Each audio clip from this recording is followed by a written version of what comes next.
For my GOA project, I conducted an interview with Grace Kwong, who is a senior at Greenhouse School. She is in AP Environmental Science and is a debater who is avid about the environment. And so for my project about Donald Trump and his environmental policies, I asked Grace a few questions about the environment, Trump's policies, and her stance on each issue. So I will state the main questions that I asked her and her responses to each question. The first question was, do you believe in climate change, and is human action a large contributor to the environmental degradation? Her response was, most scientists agree that the recent spike in climate change is caused by human activity. The trends show a spike in global warming, which correlates with the spike in human population. Given the major industrial periods that we experienced a few centuries ago and are continuing to experience, this warming is only going to get worse. The second question I asked her was, do you think this is because of the greenhouse gas effect? And her response was, to every benefit of an item, there's also a downside. As technology has progressed, cars, factories, and other devices have become increasingly abundant. But with that, each of these items also has also negatively affected the environment. Atmospheric gases absorb and emit radiation and trap heat inside of the atmosphere, causing the global temperature to heat up, also known as global warming.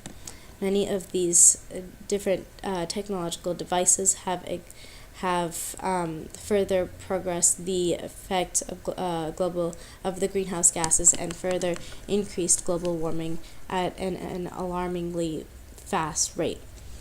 The third question was, what are your opinions on the EPA?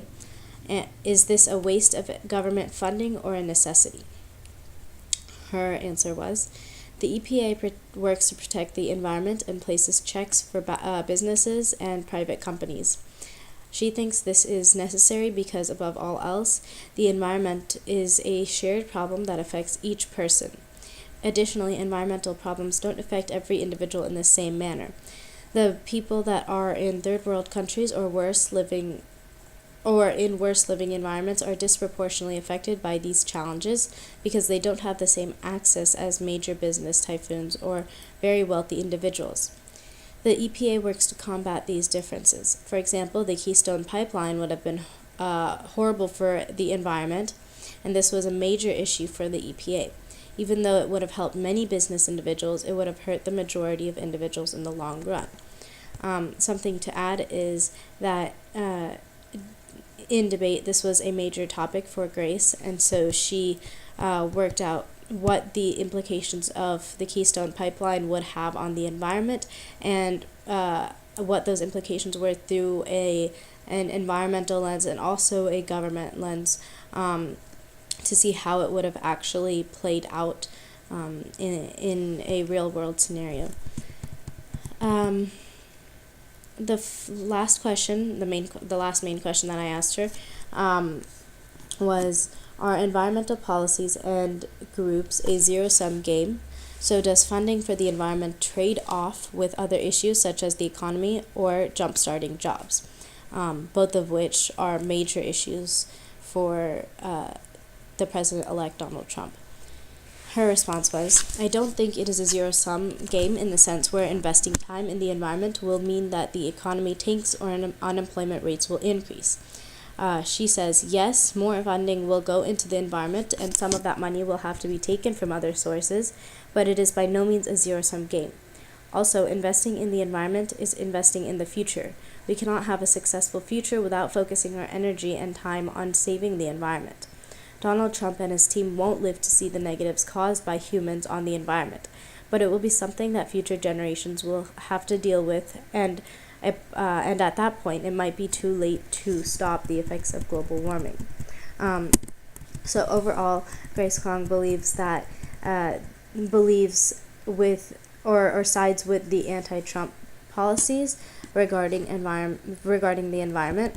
and global health. And she has also had to deal with, during her time in debate, has also had to deal with the effects of global warming not only in America but also in other nations. So although America is one of the leading contributors to global warming and greenhouse gas effect, other nations such as China are also major contributors, and America must take the lead in order to curb these effects.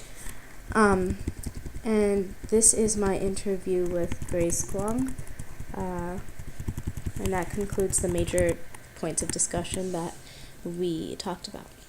Thank you.